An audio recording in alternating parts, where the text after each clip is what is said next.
So if you were to bring the black share of wealth at least to the black share of the population, it would require an additional at least $10 trillion. But if we were paid those unskilled wages at a 6% interest rate, we would have $6.2 quadrillion that we would be owed today.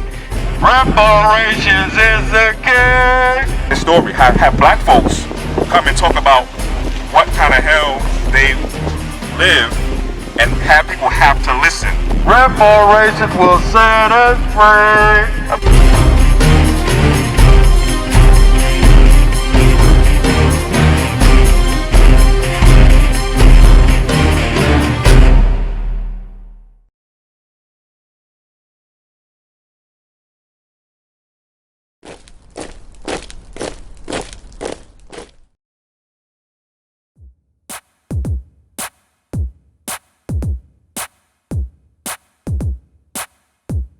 My name is Samuel Brown, and I got big love for ETM. Thank you for all the hard work that y'all doing and bringing the truth out to the people. One love, peace. Co-founder of the Anti-Violence Safety and Accountability Project. I'm the founder of the 10P program, the pioneer of the theory of emotional illiteracy-based criminality, and I'm formerly incarcerated. In addition to that, I'm also the original author of the California Abolition Act to end involuntary servitude and slavery in the California prison system. I was in prison for 24 years for the crime of attempted murder, and as of today, when I talk to you at this moment, I've been out of prison for about 68 days. Congratulations. Now, is that the Thank you. ACA 3 bill? Yes, sir. ACA 3 bill. Now, how did that come about, and who did you work with to get that up in the legislation? That's a great question. So it came about while I was still incarcerated, and basically I was voluntold, which is, a combination between volunteered and told to write the legislation by my wife, Jamelia Land, based on the fact that it was in the heat of COVID, the height of COVID-19. And at that time, my job inside the prison system was a healthcare facility maintenance worker, which is a glorified way of saying hospital janitor. So shout out to all of the hospital janitors inside the prisons and outside the prisons that work on the front line. But in the prison where I was located, Lancaster State Prison, the first person who tested positive for COVID-19 in a carceral setting was there. And because of my job, I was required to go in there and disinfect and sanitize this individual's cell, as well as the office where the staff member tested positive that brought it into the prison population. And I'm asthmatic. I've had a collapsed lung before, and I have a high morbidity rate for COVID-19. So I did my job, but then the cases became more and more prevalent, and I told my supervisors, I was like, you know what, I'm not going to continue to do this. I'm going to take a break. I don't want to die in here fighting COVID-19, and I will come to work every other day. And so my supervisors initially thought that I was kidding, and they laughed at me. So when I did exactly what I said I would and stopped coming to work and started showing up every other day, then they told me that if I didn't come to work every day to clean COVID-19 cells or potential infections, that I would receive a rules violation report, a CDCR Form 115. 15 is the equivalent of the modern day whip that they use on a modern day plantation. And just as the whip was used in times of old to compel those who were enslaved to do jobs that they did not want to do, that's what the 115 is used for today, to compel people who are on the modern day plantation to do things that they would rather not do.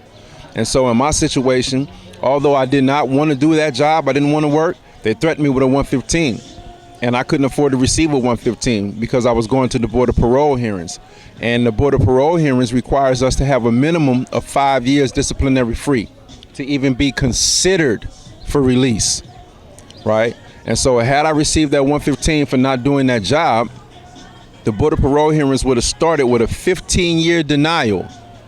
From a 15-year denial, if there was mitigating evidence, they would have walked it down to a 10-year denial, then a 7-year denial, 5-year denial, and eventually, if there was mitigating evidence enough to substantiate it, a 3-year denial.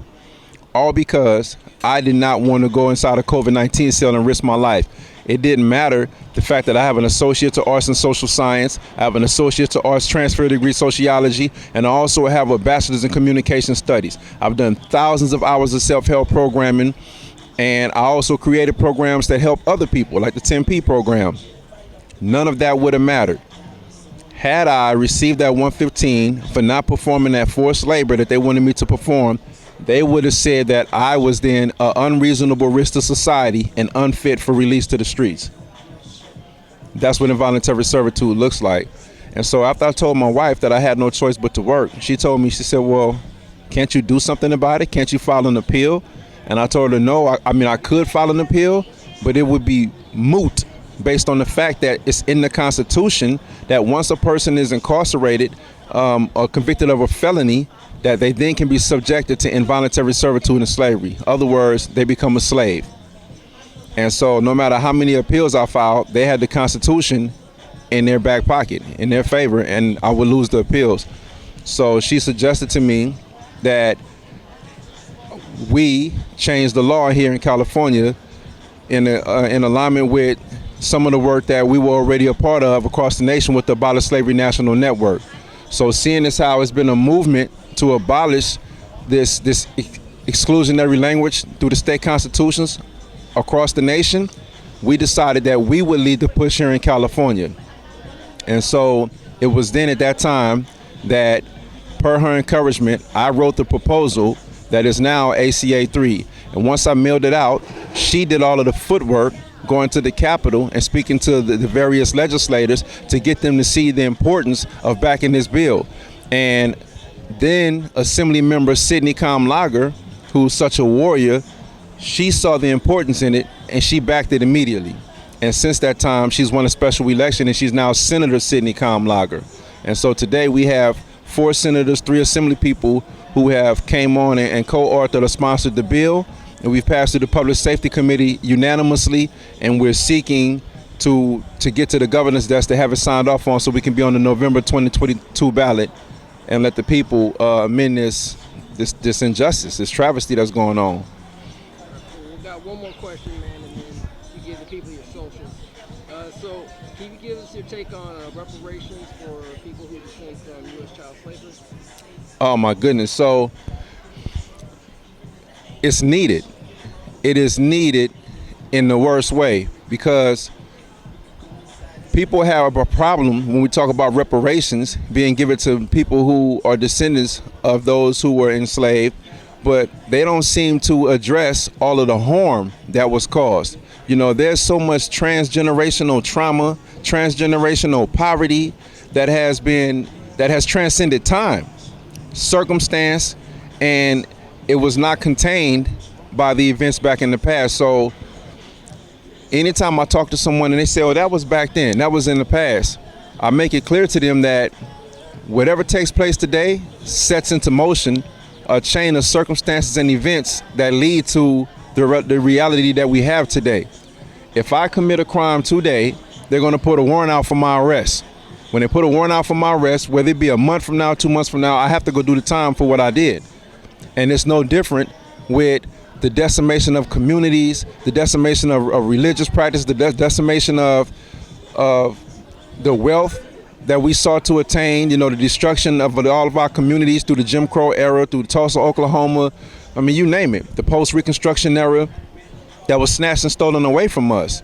So it's imperative and incumbent upon us as a collective to recognize the harm and the damage that's still extending to this day. Whether we talk about redlining in communities where we were prevented from receiving the loans that we need, whether we talk about the lack of ownership of homes and no generational wealth based on that, there's so many areas that chattel slavery impacted and affected that we are still feeling today, that I can't see how anyone would fix their lips to say that this is not a discussion that we should have, nor action that we should take.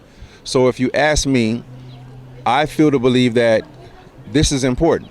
This is crucial, especially in a society that's about atoning, that's about making amends, and that's about correcting wrongs. That's a 400-year wrong.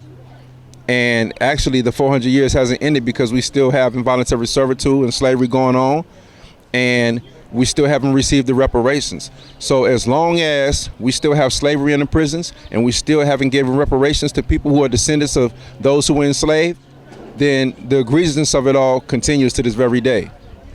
All right, brother, you want to give the people your socials? Yeah, so my name is Samuel Brown on Facebook. That's Samual Nathaniel, Nathaniel Brown on Facebook.